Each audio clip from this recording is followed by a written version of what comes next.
flagship would be HTC One. Definitely the HTC One. I think iPhone 5S. I think probably the iPhone. The Nexus 5 has to be. The 1020, easy.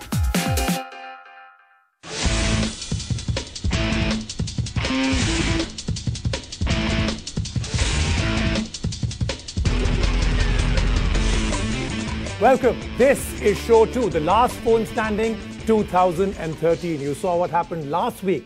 Now we're moving into the big guys, the big guns, and all of them are firing. These are phones of the year 2013, over 20,000. We don't care eventually what the price is, over 20,000. So that's flagship, top of the line, and everything that is a showcase for every company battles it out right now. Now you know the format, you know what we're going to do. 7 phones, 7 speakers, but do remember, just like I said last week, these speakers are not representing the phones. They are not endorsing the phone, neither the brand, nor the phone, nor the operating system. This is by a draw of lot. We've given them the phones and they're just presenting them to you as how they think of these phones and how they've reviewed it. Well, to cut a long story short, we are about to get going. 7 phones, only one will be the last phone standing. Only one can be the phone of the year. And the first one is the iPhone 5S, and presenting it is Bharat Nagpal.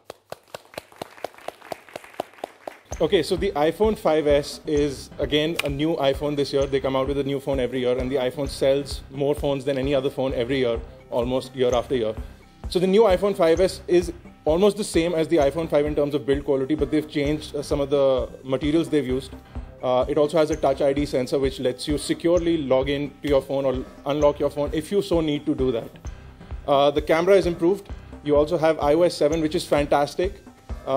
I do have 2 things that I don't like about the phone as well, which I'm going to put across. It is slightly more expensive in India, and the battery life is slightly lower than it should be for a flagship, but it is possibly the best in terms of ecosystem and iOS that sort of sells it to everyone, because that is the most fluid, the most stable, and has the most amount of applications out there. So that's about it. All right, that is Bharat with iOS 7 and the iPhone 5S. Question number 1.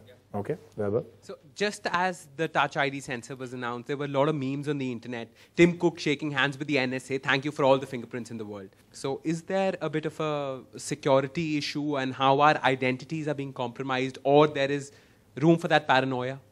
Touch ID is a way to secure your phone and your data into your phone.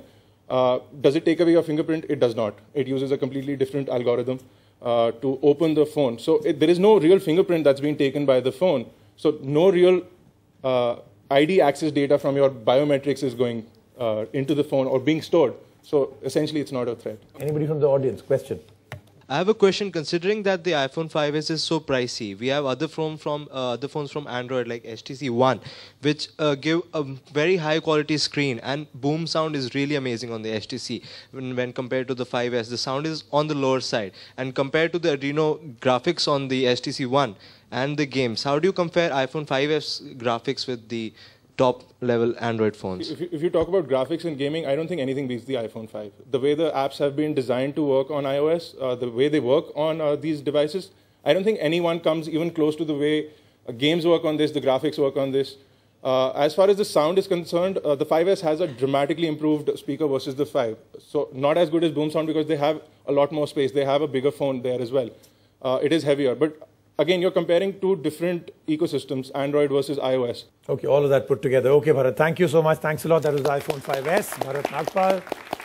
And while all the other speakers mark that, let's find out from audience. Phone of the year, iPhone 5S, show by Orange. All right, that's pretty good going. I would say a 8. How's that? An 8 or a 7? What do you think? 7. Okay, Shilpa says 7. 7? 7.5? Will that make you happy, Shilpa? Okay, 7.5 it is. We are moving on to the next one. And this is the Nokia Lumia 1020. Vaibhav Sharma is going to dazzle us with his 41 megapixel sensor. I think I can just come here, say 41 megapixels and go back. But the point is... But you're not. That's what I will not. But you're not. Okay. But I will not. I thought maybe that's what's happening and I don't need to get you in. Okay, all right. But when you look at a phone which is going to be the phone of the year, you look at something which is completely away from what any other phone does. So the question people ask is, what does your 50,000 rupee phone do that my 10,000 rupee phone cannot do? Most occasions you can check your email 0.1 second faster, the web browser will load quicker. But this is a camera phone which is miles ahead of the competition. Nothing comes close. In fact, I recently went to Korea. I was taking my DSLR, but I dropped it in favor of the 1020 and I couldn't be happier. I was taking pictures in rain, in dark scenarios, and I got amazing pictures. That said, Windows Phone 8 as an OS has matured to a very large extent. Instagram is there, Angry Birds is there, Asphalt 8 is there. All the big manufacturers and the app developers are coming on board. So apps is no longer a consideration. When you buy a Windows Phone device, you no longer compromise on applications. And that is a big deal. So this amalgamation of everything makes the 1021 really, really strong contender. Okay, great. Very well presented. Let's find out now from the speakers. So you have a great camera on this phone, but you don't have expandable storage. So what do I do with my 41 megapixel pictures once I've fully loaded up my phone? Sure, there's SkyDrive. So you get SkyDrive and But here in India, we don't get SkyDrive everywhere. Yes, because of network. But you get Wi-Fi and you get 3G. So there's SkyDrive. And secondly, you can also only click 5 megapixel photos if you think you're slightly short in storage. Why do I have a 41 megapixel camera? Because the point is not of creating a big picture. The idea is shooting first and getting shots later so you can zoom in. That is the idea behind the sensor and not really getting a canvas size photo. So besides the camera, what other exciting features does it have? I think Maps, Nokia Maps, nothing beats Maps. Then there's Nokia Music, which is unlimited DRM-free downloads from the store. You can share them, send them over Bluetooth.